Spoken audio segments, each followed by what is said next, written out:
বিসমিল্লাহির রহমানির রহিম। আজ আমাদের অ্যাসাইনমেন্ট কার্যক্রমে 2022 সালের এইচএসসি পরীক্ষার্থীদের পদার্থবিজ্ঞান চতুর্থ অ্যাসাইনমেন্ট। এটি পদার্থবিজ্ঞানের দ্বিতীয় পত্র স্থির তড়িতের উপরে এই অ্যাসাইনমেন্টটি আছে।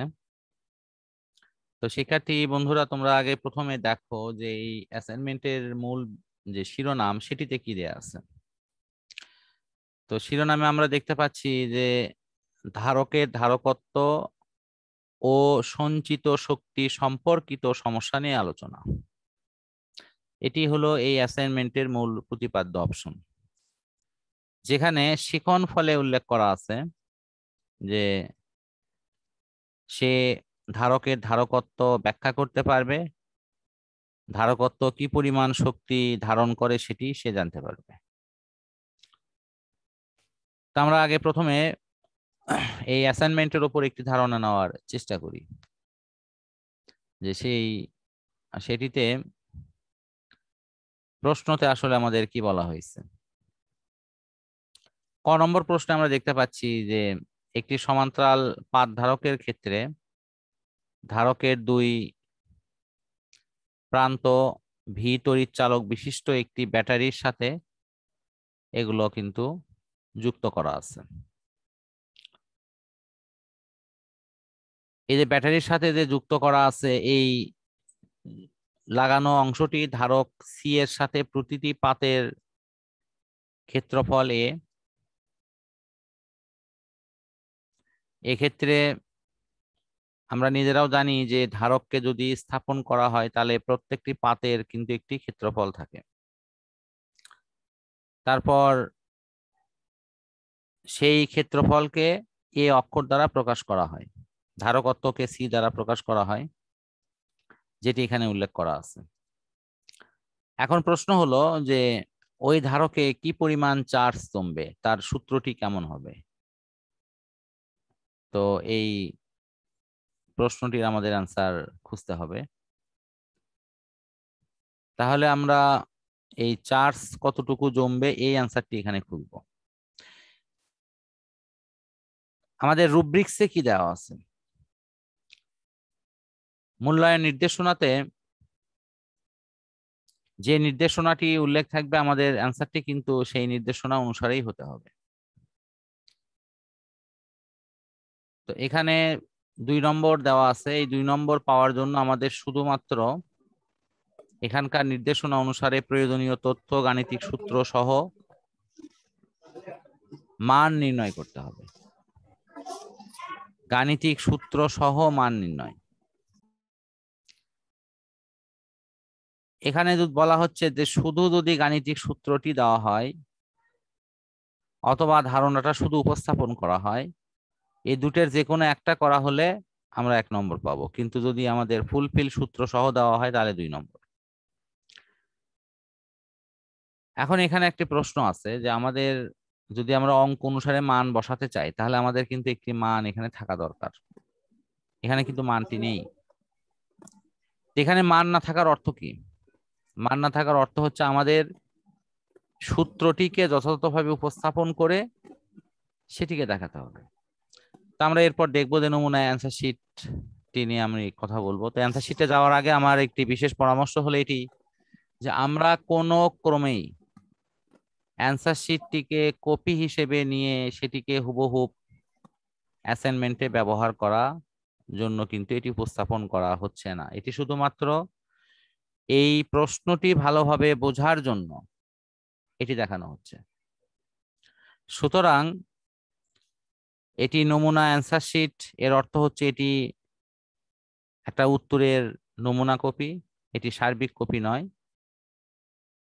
তো আশা করি যে তোমরা এই বিষয়টি উপলব্ধি করতে পারছো যে এই অ্যান্সার শিটের মতো আরো অনেক উত্তরের অংশ তোমরা বিভিন্ন মিডিয়াতে পাবা, এবং তোমাদের যে মূল বইটি আছে সেখান থেকে আরো তথ্য সমৃদ্ধ জ্ঞান তোমরা অর্জন করবা। এর আলোকে তোমাদের এই অ্যান্সারটি কিন্তু ফুলফিল করতে হবে। তো ঠিক আছে, আমরা আর কথা না বাড়িয়ে এখন মূল অ্যাসাইনমেন্টের যে নমুনা অ্যান্সার শিট সেখানে আমরা যাচ্ছি।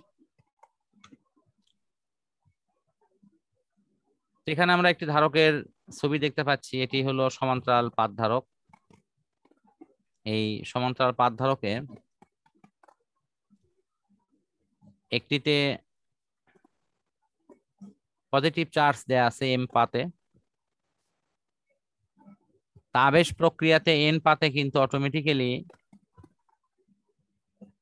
ঋণাত্মক চার্জ চলে আসবে, এবং এটি ভূসংযুক্ত থাকায় মাটি থেকেই কিন্তু এই চার্জ গুলো চলে আসবে। এরা উভয়ই কিন্তু একটা দ্বারা অন্যটা প্রভাবিত হয়ে চার্জিত হচ্ছে। তা আমরা দেখতে পাচ্ছি প্রতিটি সমান্তরাল পাতের যে চার্জ এর পরিমাণটা হলো কিউ। পাতদ্বয়ের প্রত্যেকটিতে ক্ষেত্রফল এ, মধ্যবর্তী দূরত্ব ডি, দুই প্রান্তের মধ্যে বিভব পার্থক্য হলো ভি, ধারকত্ব হলো সি। এই যদি আমরা ধরে নেই, তাহলে ধারকত্বের সংজ্ঞা থেকে আমরা কি পাবো?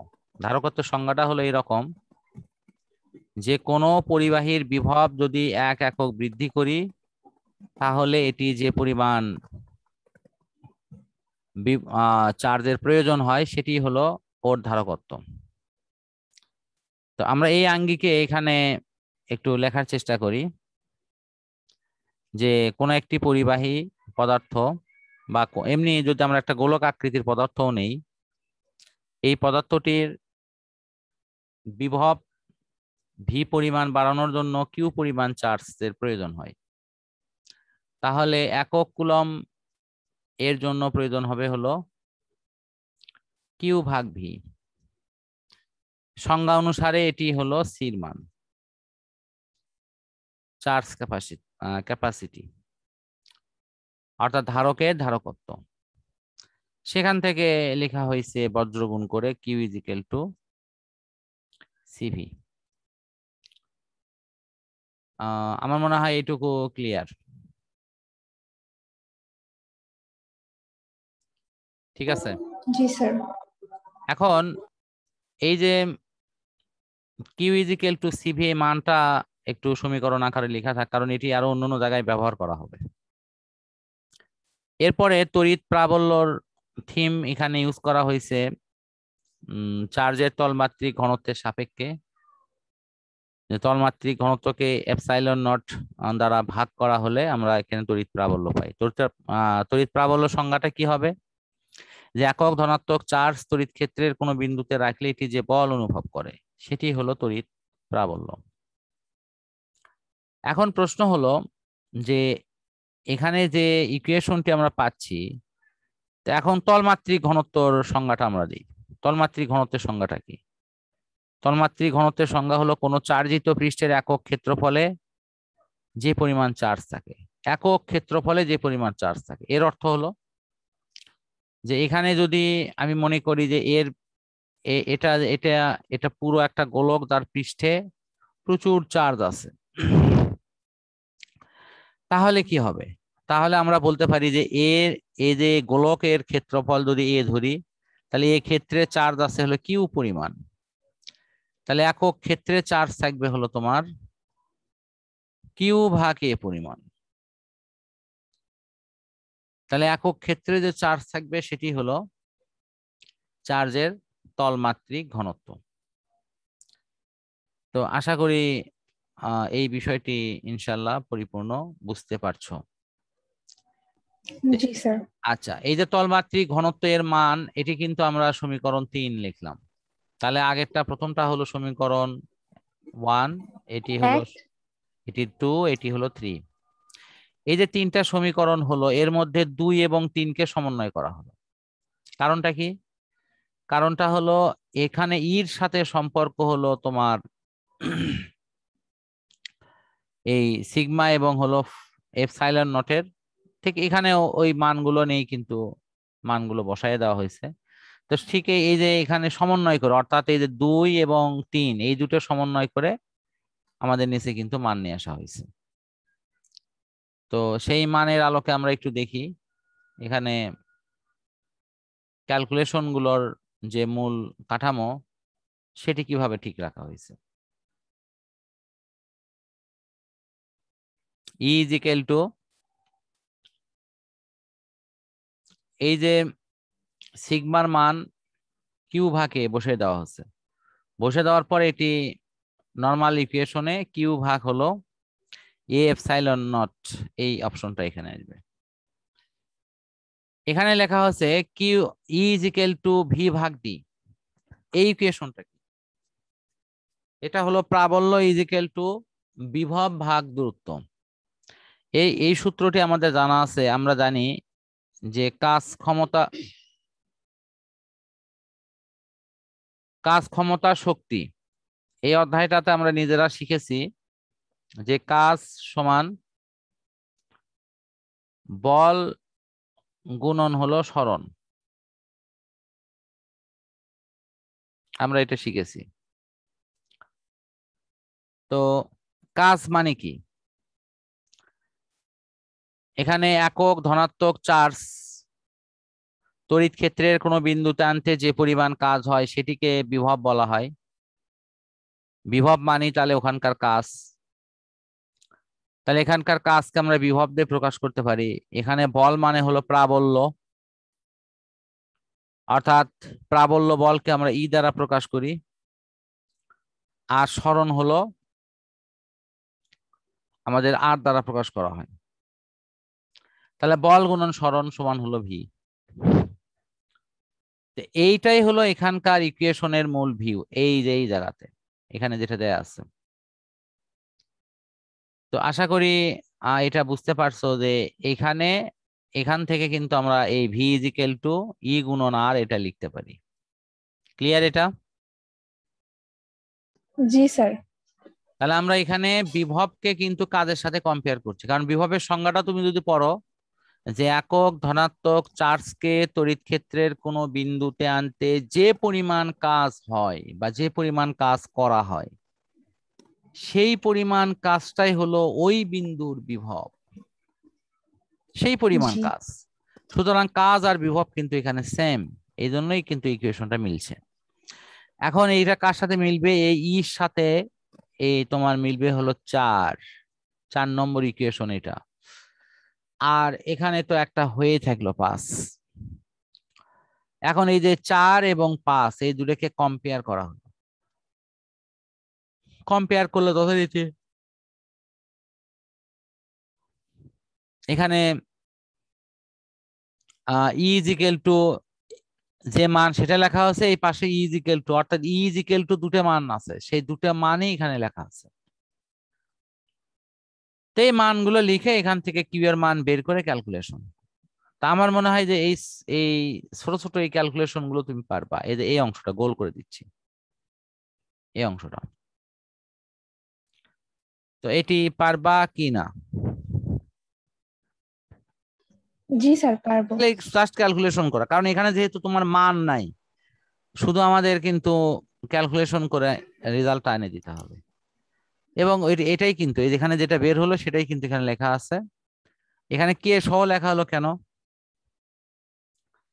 কারণ কে হলো একটি সমানুপাতিক ধ্রুবক, জি এবং মানে এটি কে হচ্ছে কোনো সমানুপাতিক মাধ্যমের ধ্রুবক। মানে পরাবৈদ্যুতিক ধ্রুবক হিসেবে লেখা হয়। বায়ু বা শূন্য মাধ্যমের ক্ষেত্রে কে এর মানটা সাধারণত অগ্রাহ্য করা হয় বা অন লেখা হয়। এই বিষয়টা আমরা জানি। এটা যে কোনো মাধ্যমের জন্য এই বিষয়টি উল্লেখ করলে তখন আমাদের এই কে এর ব্যাপারটা কিন্তু চলে আসে। তা আশা করি যে তোমার প্রথম অংশের উত্তর আমরা প্রায় শেষ করে ফেলেছি। এখন আমরা দ্বিতীয় অংশের খ নম্বরে ইনশাল্লাহ প্রবেশ করব। তো এখন খ নম্বরে কি দেয়া আছে? খ নম্বরে আছে দেখো যে এই প্রক্রিয়ায় ব্যাটারি হতে কতটুকু শক্তি ব্যয় হবে। ব্যাটারি হতে কতটুকু শক্তি ব্যয় হবে, এই শক্তির বিষয়টি আমাদের এখানে উল্লেখ করতে হবে, যে এই প্রক্রিয়ায় কতটুকু শক্তি ব্যয় হবে। দেখো এগুলোর যদি খালি মান থাকতো তাহলে কিন্তু ডাইরেক্ট কিন্তু অ্যান্সার চলে আসতো। অ্যান্সার আসতেছে না, বাট ইকুয়েশন গুলো ঠিকই চলে আসবে। তো আমরা একটু দেখি যে এই ব্যাটারি থেকে কতটুকু শক্তি ব্যয় হয় সেটার ইকুয়েশনটা কেমন হবে।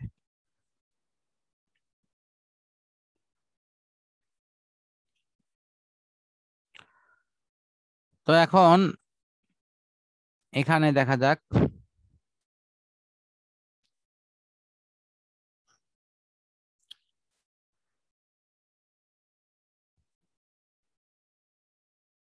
এই যে ভি ব্যাটারি যুক্ত করার ক্ষেত্রে একটা সুনির্দিষ্ট কিন্তু নিয়ম আমাদের অনুসরণ করতে হবে।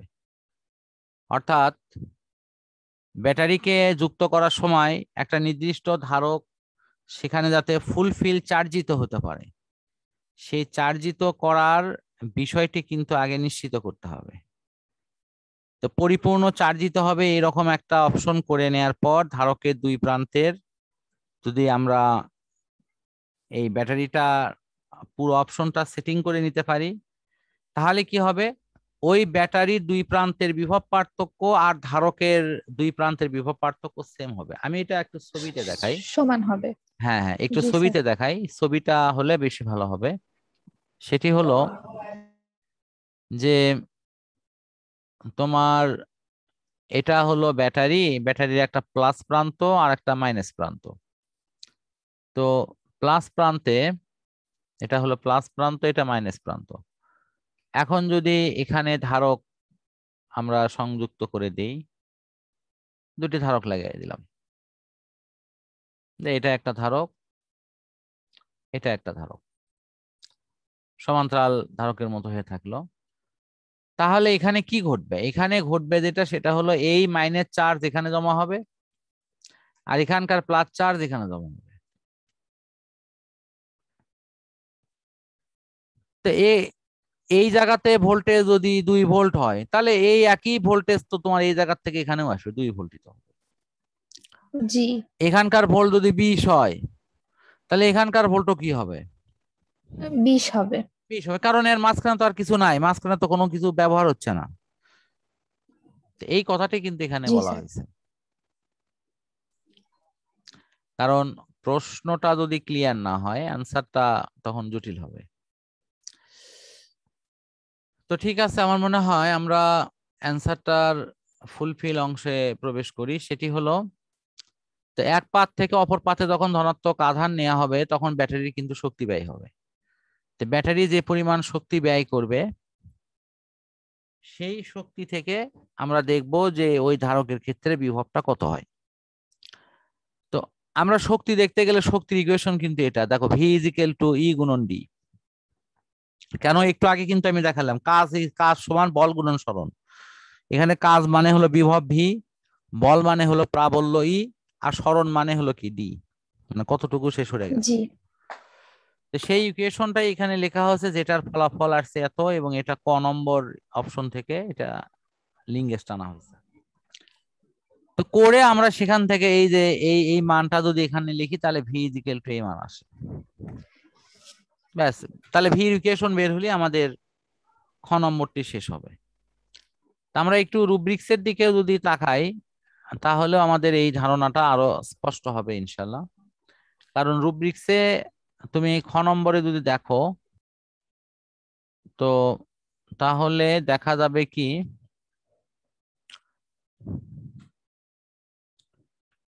যে প্রয়োজনীয় তথ্য এবং গাণিতিক সূত্রর মান সহ যদি দেওয়া হয়, শুধু উপস্থাপন না, এখানে মান সহ দেওয়া হবে এবং সেগুলোর ব্যাখ্যা থাকবে, তাহলে আমরা এখানে কিন্তু ফুল নম্বরটি ইনশাল্লাহ দিয়ে দেব। আর যদি এটি এই নির্দেশনার আলোকে অ্যান্সারটি না থাকে তাহলে কিন্তু ফুল নম্বর দেওয়া সম্ভব না। এখন আমরা গ নম্বরে আসি। গ নম্বরে প্রশ্ন কি করছে, উত্তর কি চাইছে। তাহলে আমাদের প্রথমে দেখতে হবে প্রশ্নর ব্যাপারটা, যে প্রশ্নতে আসলে কিভাবে চাওয়া হয়েছে। এই পাশে গ নম্বরে দেখা যাচ্ছে যে ধারকের সঞ্চিত শক্তির রাশিমালা বের করো, মানে কি পরিমাণ শক্তি সঞ্চিত হয়। আমরা রুব্রিক্সে দেখতেছি প্রয়োজনীয় তথ্য সহ গাণিতিক সূত্র এবং তার যথাযথ মান সহ আমাদের উল্লেখ করতে হবে। তো এটি যেহেতু মান সহ উল্লেখ করতে হবে, তাহলে আমরা একটু দেখি গ নম্বর প্রশ্ন। একটি আহিত ধারকের শক্তি হলো একে আহিত করতে মোট যে পরিমাণ কাজ করতে হয় এই কাজের সমতুল্য শক্তি সেখানে কিন্তু সঞ্চিত থাকবে। সেই জন্য কিন্তু এই কথাটি লেখা আছে, মোট শক্তিটাই হলো ওখানকার করা কাজ। তো ধরা যাক আমরা যদি কোনো নির্দিষ্ট সময়ের জন্য একটি সমান্তরাল পাত ধারকের এক পাত থেকে অন্য পাতে কিউ পরিমাণ চার্জ স্থানান্তর করি, তার ফলে কি হবে আমাদের তখন সূত্রটি কিন্তু এরকম দাঁড়াবে, অর্থাৎ সি ইজিক্যাল টু লেখা হচ্ছে কিউ ভাগ ভি, এখন লেখা হবে ভি ইজিক্যাল টু কিউ ভাগ সি। মানে এই সূত্রটি কিন্তু একটু ভিন্ন ফরম্যাটে লেখা হচ্ছে, কিন্তু কিন্তু এই সূত্রটা কিন্তু নতুন কোনো সূত্র না। সূত্রটা একই। ইয়েস, জি স্যার। সি ইজিক্যাল টু, এটা আসল সূত্রটা হলো সি ইজিক্যাল টু কিউ ভাগ ভি। এটাই তুমি দেখো যে এই যে আকারটা খালি পরিবর্তন করে লেখা আছে। জি। এখন এটাকে যদি আমরা ক্ষুদ্রতর কাজের ক্ষেত্রে ধরি, ডিডাব্লিউ ইজিক্যাল টু, তো এখন ক্ষুদ্রাতি ক্ষুদ্র কাজ ডিফারেন্সিয়েশন সিস্টেমে কিন্তু এটি উপস্থাপন করা হয়েছে। এমনিতে কাজ সমান কি লেখা হয়, কাজ সমান যেটা লেখা সেটাই আছে, কিন্তু বল গুণন সরণ, এখানে বলটা হলো তোমার আধান বা তড়িৎ সেটি, আর বিভব পার্থক্য তো আছে। তাহলে অতএব আহিত কাজের ধারকের শক্তি হলো একে প্রতিহত করতে মোট কাজের পরিমাণ। কাজের পরিমাণ এখানে দেখানো আছে। এই যে আহিত ধারকের শক্তি আমরা যখন বের করব তখন মোট যে কাজ সম্পূর্ণ হবে সেই শক্তিটাই কিন্তু আমরা এখান থেকে বের করে নিচ্ছি। তাহলে ধারকের শক্তি ডিইউ আর ওই শক্তিকে সঞ্চিত করতে কাজ হয় হলো ডিডাব্লিউ, এই দুটো কিন্তু পরস্পর সমান। এখানে আমাদের এই শক্তি এবং কাজ যে কোন ক্ষেত্রে সমান হলো, কেন হলো, এটার ব্যাখ্যা আশা করি ক্লিয়ার। কারণ জি আমরা স্যার। ওই পাশে কিন্তু শক্তির পরিবর্তন বের করব। অনেক সময় দেখা যায় যে কাজের ইকুয়েশন বের করে পরে হয়তো আমরা অ্যান্সারটি বলে দিচ্ছি যে এটা কাজ, শক্তি হলে এরকমই হবে। এখন এরপরে যেটা আছে,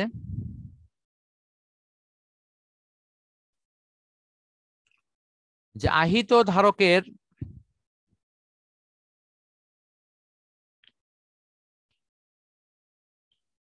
এই যে আহিত ধারকের সময় ধারকটিকে যদি কিউ ইজিক্যাল টু 0 আর কিউ ইজিক্যাল টু কিউ, মানে উভয় আধান প্রদান মানে যদি প্রদান করা হয় তাহলে এর শক্তি কিন্তু 0 হবে, সেক্ষেত্রে ইউ ইজিক্যাল টু ইউ হবে।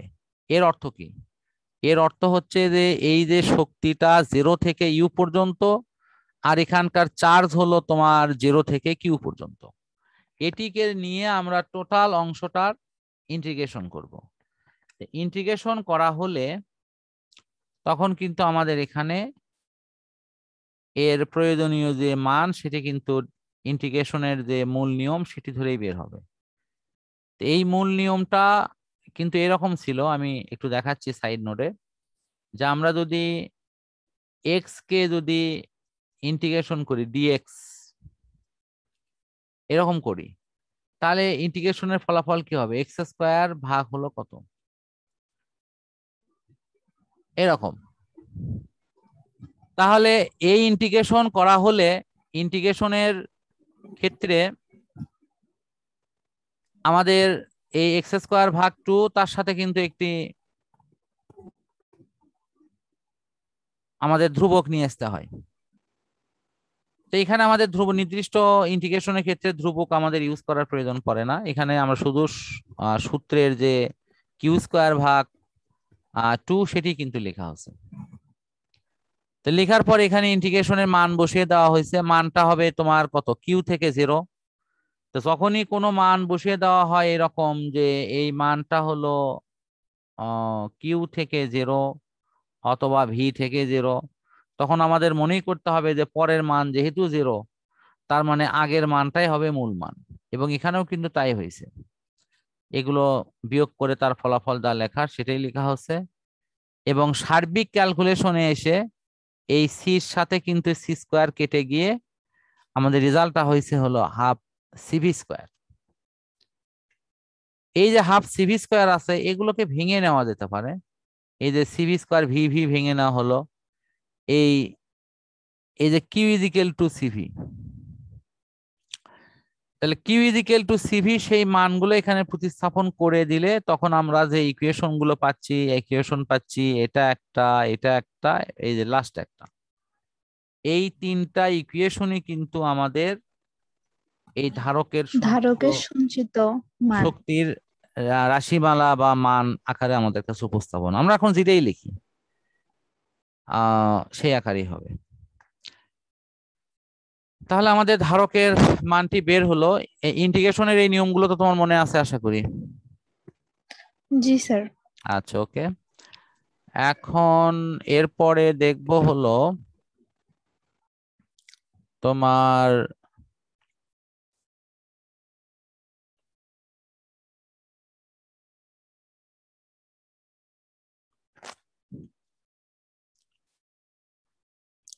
ঘ নম্বর প্রশ্নের অ্যান্সার দেখব। তো ঘ নম্বর প্রশ্নটা দেখার আগে আমাদের একটু প্রশ্নটা কেমন, কি চাওয়া হয়েছে সেটির উপর একটু ধারণা নেওয়া। ঘ নম্বরে বলা হয়েছে যে তোমার দেওয়া খ এবং গ এই দুটোর অ্যান্সার এক কিনা এটা আগে মিলাই নাও। যদি এক হয় তাহলে এক ধরনের ব্যাখ্যা হবে, আর যদি ভিন্ন হয় সেটি কেন ভিন্ন হয়েছে তারও ব্যাখ্যা হবে। তা আমরা একটু দেখি এক কিনা, এবং জি এই স্যার। একটা কি জন্য সেটার উপর আমরা ইনশাল্লাহ ব্যাখ্যাটা দেখব। আমাদের ঘ নম্বরের রুব্রিক্সে কি চাওয়া হয়েছে, যে প্রয়োজনীয় তথ্য সহ গ্রহণযোগ্য ব্যাখ্যা ও উপস্থাপন।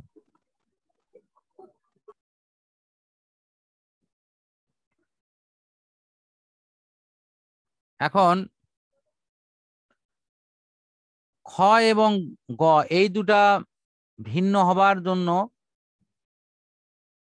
কারণ হলো যে ব্যাটারি যখন শক্তি ব্যয় করেছে তখন এই শক্তি ব্যয় করার ক্ষেত্রে ব্যাটারির দুই প্রান্তের বিভব পার্থক্য এটা কিন্তু সমান ছিল। তো সমান থাকার ফলে আমরা জানি যে ব্যাটারির বিভবের সূত্রটি এখানে উল্লেখ করা আছে। অপরদিকে গ থেকে আমরা সঞ্চিত শক্তির রাশিমালা পেয়েছি হলো Q is equal to half QV. QV, জি স্যার। হ্যাঁ, হাফ কিউভি। এখন এখানে স্পষ্টত ইউ এবং ভি এর মান কম বেশি হতে পারে, কারণ আমরা যদি এই চার্জের পরিমাণ কম বা বেশি করি তাহলে সঞ্চিত শক্তির পরিমাণও কিন্তু একইভাবে কম বেশি হতে পারে। এখন চার্জটা যদি ডাবল দেই, চার্জ ডাবল দিলে কিন্তু এখানকার এই যে এটা কিন্তু আর থাকবে না। তখন দেখো এখানে চার্জটা যদি কিউ সমান 2c করা হয় তাহলে তখন কি হবে, এই যে দেখো এখানে এই যে 2টা এটা কিন্তু কেটে যাবে। তখন মান একই হবে। ইয়েস, তখন জি এটা স্যার। কেটে গিয়ে তখন ইউ আর ভি কিন্তু সমান হবে। তো এটা তাহলে ব্যাখ্যাও সমান হলো হবে, এবং জি। এটা আলাদাও হলো। এখানে কিন্তু লাস্ট লাইন লিখে দেওয়া যেতে পারে যে এটাকে যদি দ্বিগুণ করা হয় তাহলে এই দুটি মান পরস্পর সমান হয়ে যায়। এই কথাগুলো লেখাটাই ভালো। এরপরে আমরা মোটামুটি শেষ দিকে চলে আসছি। শেষের আগের প্রশ্নটি সেটি হলো তোমার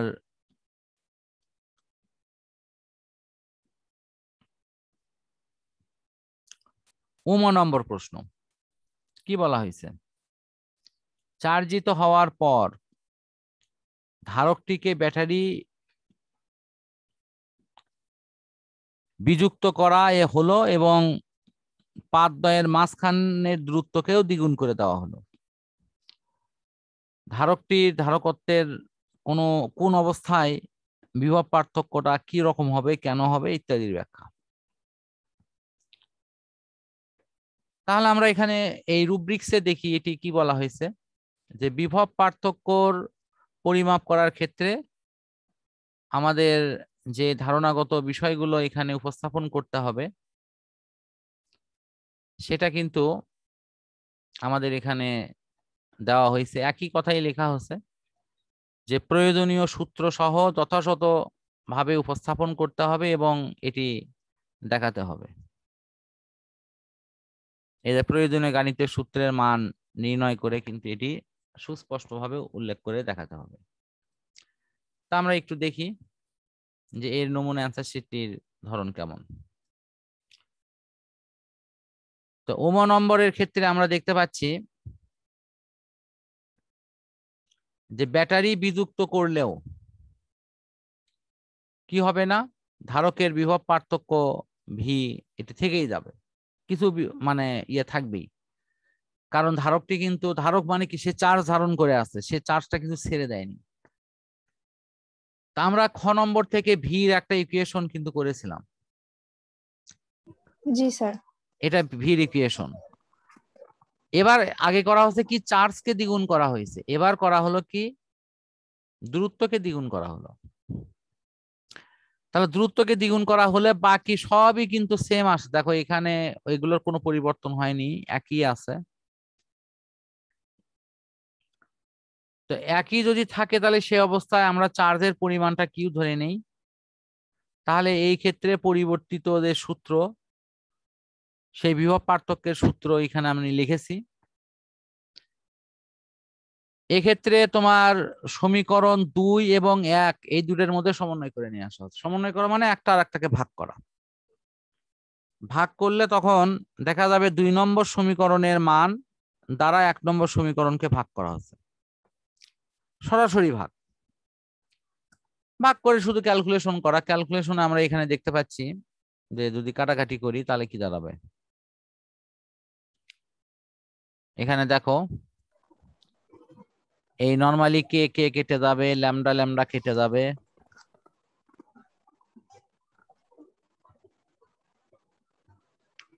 এখানকার ক্ষেত্রে কিউ কিউ সেটাও থাকবে না। জি। তারপর এখানকার অবশিষ্ট এখানে কে থাকবে কেটে শুধু। যাচ্ছে, জি ডি স্যার। ডি কেটে যাচ্ছে, এলে সমস্ত কিছু কেটে কুটে থাকতেছে কি, একটা হলো 2 ভি থাকতেছে, অর্থাৎ জি। এটা হলো ভি এর অনুপাত। ঠিক আছে, তাহলে ভি এর অনুপাত কত, 2 দেওয়া আছে। জি। জি। তো আমরা 2 দেওয়া থাকার অর্থ হচ্ছে একটা আর একটার দ্বিগুণ, একটা আর একটার দ্বিগুণ। দ্বিগুণ। আমরা মোটামুটি ইনশাল্লাহ শেষ পর্যায়ে চলে আসছি। এই যে একটা আর একটা দ্বিগুণ সেটাই লেখা আছে, দূরত্ব যদি দ্বিগুণ করা হয় বিভব পার্থক্যটাও কিন্তু ডাবল হয়ে যাবে। এটা আমাদের এখানে প্রুভও হলো এবং এর সাথে এর যে অ্যান্সারের যে কাঠামো সেটি দেয়া আছে। আমরা এখন লাস্ট প্রশ্নে চলে আসছি। আমরা রুব্রিক্স থেকে দেখি এবং প্রশ্ন থেকে দেখি কি চাওয়া হয়েছে। শেষোক্ত অবস্থায় অবস্থায় ধারকে কতটুকু শক্তি সঞ্চিত থাকে, খুবই ছোট্ট একটি বিষয়। আর 6 নম্বরে বলা আছে এবারে শক্তির মান ভিন্নতর কারণ ব্যাখ্যা করো, একটি স্প্রিং এর প্রসারণের সাথে এটি কম্পেয়ার করতে হবে। তার মানে প্রথমে কি করতে হবে, জি। যে শক্তির যে ভিন্নতা এটি কেন হয় সেটার ব্যাখ্যা দিতে হবে। দ্বিতীয় হলো একটা স্প্রিং এর ক্ষেত্রে এখানকার যে ঘটনাটা ঘটলো সেটির সম্পর্ক কি হতে পারে, একটা স্প্রিং যে নীতিতে যেভাবে নিয়ম মানে কাজ করছে সেখানে কি এটি এটি তাই হবে। এই বিষয়গুলো এখানকার আলোচনায় আসবে। তো আমরা এখন দেখি যে শেষোক্ত অবস্থা বলতে ব্যাটারি বিযুক্ত করার অবস্থা বোঝানো হয়েছে। কারণ ব্যাটারিটা যদি আমি বর্তনী থেকে খুলি তাহলে কিন্তু এটি তোমার এখানকার কাঙ্ক্ষিত যে শক্তির সঞ্চিত সমীকরণ সেটি আমরা কিন্তু লিখতে পারবো। ব্যাটারি বিযুক্ত করার পর ধারকের শক্তিটা কত হবে। ব্যাটারি আমি বিযুক্ত করলে ধারকের মধ্যে কিন্তু তখনও কিছু চার্জ থেকে যাবে এবং তার ফলে কিন্তু তারা একটি ভিন্ন ভাবে শক্তি কিন্তু এটি নিতে পারবে। তাহলে ব্যাটারি বিযুক্ত করার পরে, ব্যাটারি বিযুক্ত করা মানে কি ধারকের সাথে ব্যাটারি ছিল, ব্যাটারিটা ওখান থেকে আলাদা করে নিলাম, কিন্তু তখনও কিন্তু ধারকের মধ্যে চার্জ থেকে যাবে। সেই চার্জের ইকুয়েশন গুলো ইনিয়ে বিনিয়ে এগুলো কিন্তু এখানে দেখানো আছে। আমরা তো নর্মালি শক্তির সূত্র জানি যে, যেমন বলবিদ্যায় কি শিখেছি, EK is equal to V EV আর কি is equal to half M C square, যেখানে এমটা ভর জি ছিল স্যার। আর ভিটা হলো কি ছিল, বেগ ছিল। তো এখানেও ঠিক সেম জিনিসের মতোই কিন্তু এই এম এর পরিবর্তে এখানে সি লেখা আছে। তো জি। আশা করি তুমি যদি এরকম বুঝে পড়ো তাহলে সূত্র মনে থাকলো, পড়াটাও মনে থাকবে। এখন আমরা কি করব, 2 নম্বর সমীকরণকে 1 নম্বর সমীকরণের মাধ্যমে ভাগ করে দেব। ভাগ করে দিব। জি। তাহলে ভাগ করলে কি হবে, 2 নম্বর সমীকরণে পাইছিলাম U dash is equal to CV square. 1 নম্বর সমীকরণ, তা একটি ভাগ করার ইউ ইজ পরে, ইকুয়াল টু হাফ হ্যাঁ সিভি স্কয়ার। এটি ভাগ করার পরে এগুলো সমস্ত কিছু কেটে গিয়ে তোমার এখানে এই দুটার ভাগ ফলে এখানে 2 থাকবে, সরি 4 থাকবে। এখন 4 আমরা যদি এটি বর্জ্য গুণ করি তাহলে তো এটি অটোমেটিক্যালি এরকম আসবে 4 দিয়ে গুণ করার পর। তো এর মধ্য দিয়ে আমরা দেখতে পাচ্ছি যে শেষোক্ত অবস্থায় শক্তির সঞ্চিত শক্তির পরিমাণটা প্রায় শূন্য হয়ে যাবে, মানে শেষের অবস্থায় এসে। তো এই মোটামুটি পূর্বের অবস্থার তুলনায় এটি যে 4 গুণ পরিমাণ বৃদ্ধি পাবে। ইউটা হলো শক্তি, এটিকে আমরা এই শক্তিটা 4 গুণ বাড়লো সেই বিষয়টি কিন্তু আমরা এখানে দেখাতে পারছি। তাহলে চার্জকে দ্বিগুণ করেছি, দূরত্বকে দ্বিগুণ করেছি, সেখানে কি কি পরিবর্তন আসছে সেগুলো কিন্তু পর্যায়ক্রমে দেখানো হয়েছে। এখন আমরা মোটামুটি একদম শেষ পর্যায়ে চলে আসছি। শেষ পর্যায়ে কি আছে, যে শক্তির মান ভিন্নতা যে হলো সেটি স্প্রিং এর ইকুয়েশনের মাধ্যমে প্রকাশ করা। আর রুব্রিক্সে বলা হয়েছে এটি স্প্রিং এর যে সূত্র আছে সেটির মাধ্যমে কিন্তু উপস্থাপনটা দিতে হবে। তো স্প্রিং এর সমীকরণ কি মনে আছে তোমার? স্প্রিং এর সমীকরণটা কি ছিল? স্প্রিং এর ক্ষেত্রে যে বল প্রয়োগ করা হয় সেই বলের পরিমাণ হলো -kx, আর যে জি স্যার। কাজ সম্পূর্ণ করা হয় সে কাজের পরিমাণ হবে কাজ W is equal two V is equal two হলো তোমার হাফ kx স্কয়ার। এটা হলো স্প্রিং এর। তাহলে আমাদের সূত্রের ফরম্যাটটা যদি এরকম স্প্রিং এর ফরম্যাটের মতো হয়ে যায় তাহলে কিন্তু আমরা ওর সাথে কম্পেয়ার করে লিখতে পারবো। তো আমরা দেখি একটু নমুনা অ্যান্সার শিট এবং প্রশ্ন মূল্যায়নের মধ্য দিয়ে এটি কিভাবে দেয়া আছে। তো শেষোক্ত অবস্থায় দূরত্ব দ্বিগুণ করা হয়েছে, যেটি আমরা একটু আগেই দেখলাম যে দূরত্বকে দ্বিগুণ করা হলো, অবস্থা ভেরিয়েশন করা হচ্ছে যে কোনো অপশনটা আসে কিনা। তো শেষোক্ত অবস্থায় যে দূরত্ব দ্বিগুণ করা হলো যার ফলে আমরা শক্তিকে ডাবল আকারে মানে 4 গুণ আকারে পেলাম। এখন সঞ্চিত শক্তির ইকুয়েশন আমরা কি জানি, U is equal to half half CV square. তাহলে এখানে যদি এই অংশটা তো তুলে দাও, এই যে এটা হলো ধ্রুবক, এটি যদি তুলে দাও তাহলে কি এটা কি সমানুপাতিক সম্পর্ক হবে না? জি অর্থাৎ sir. U is equal to তোমার মনে করো কে ইন্টু, সরি কেটা এখানে হবে না, কেটা পরে, ধরো ইউ ইজ ইকুয়াল টু আমরা যেটা লিখে থাকি ভি স্কয়ার। তাহলে ইউ ইজ ইকুয়াল টু কত, কে ইন্টু কত, কে ইন্টু কত ভি স্কয়ার না? V square. জি স্যার। তো এই যে এটা হলো সমানুপাতিক ধ্রুবক, এখানেও কিন্তু তাই, এটা হলো সমানুপাতিক ধ্রুবক। তা এখানে জি। নর্মালি লিখেছি, অর্থাৎ সঞ্চিত শক্তি বিভব পার্থক্যের বর্গের সমানুপাতিক। সমানুপাতিক। তাই তাই এখানে এখানে এটা কিন্তু একটু প্রিন্ট ভুল উঠছে, এটা হলো বিভব পার্থক্য দ্বিগুণ বৃদ্ধিতে সঞ্চিত শক্তি 4 গুণ পরিমাণ বাড়ে, যেটা একটু আগেই প্রমাণ হলো। অর্থাৎ শক্তির নিত্যতার যে মূল থিম সেটি কিন্তু এই যে শক্তিকে সৃষ্টি বা ধ্বংস করা যায় না, এক বা একাধিক রূপে শুধু পরিবর্তন করা যায়, এখানে কিন্তু সেটি মানছে। তাহলে শক্তির জি স্যার। এই যে শক্তির এই ভিন্নতার মূল বিষয়টি যে দূরত্বের পরিবর্তনের জন্যই কিন্তু এটি ভিন্ন হলো, কারণ দূরত্বটা যেহেতু এখানে দ্বিগুণ করা হয়েছে। এখন দেখো আমরা ওই যে স্প্রিং এর শক্তির ইকুয়েশন একটু আগে যেটা দেখালাম সেটা কিন্তু এখানে আছে,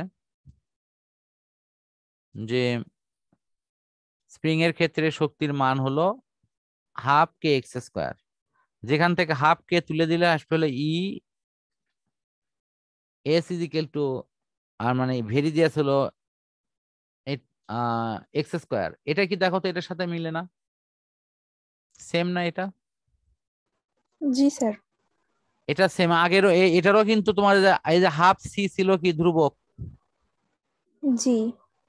তাহলে এখানে সেটাই উল্লেখ করা আছে যে স্প্রিং এর যে এক্স সম্প্রসারণের ক্ষেত্রে এই স্প্রিং এর এই সমীকরণের অপশনটি সেটা উভয়ই তোমার সংকোচন প্রসারণের সাথে সমানুপাতিক সম্পর্ক বজায় রেখে চলে। মানে বাড়লে বাড়ে, কমলে কমে, যে কোনো সমানুপাতিক সম্পর্ক তাই হয়। এবং জি স্যার। সংকোচন এর ভিন্নতায় শক্তির যথার্থতা কিন্তু এখানে প্রকাশিত হবে।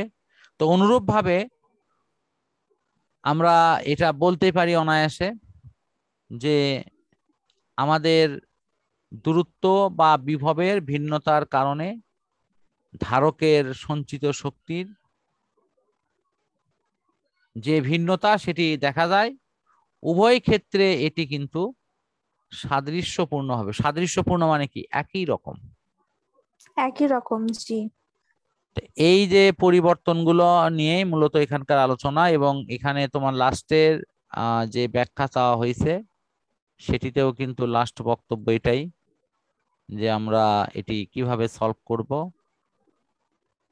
তো শিক্ষার্থী বন্ধুরা, তোমরা নিশ্চয়ই এই রুব্রিক্স অনুসারে এই অ্যাসাইনমেন্টটি আরো ভালোভাবে ইনশাল্লাহ সলভ করবা। এবং পরিশেষে আবারও একই কথাই যে এটি একটি নমুনা অ্যান্সার শিট, এখানে শুধু ব্যাখ্যা হিসেবে উপস্থাপন করা হয়েছে। তো তোমরা তোমাদের মূল বইটি আরো ভালোভাবে পড়বা এবং সেটির আলোকে এটিকে যত সুন্দরভাবে উপস্থাপন করা সম্ভব ইনশাল্লাহ এটি করে দিবা। তো পরিশেষে পরম করুণাময় আল্লাহ তাআলার কাছে সবার সুস্থতা কামনা করে শেষ করছি। আল্লাহ হাফেজ।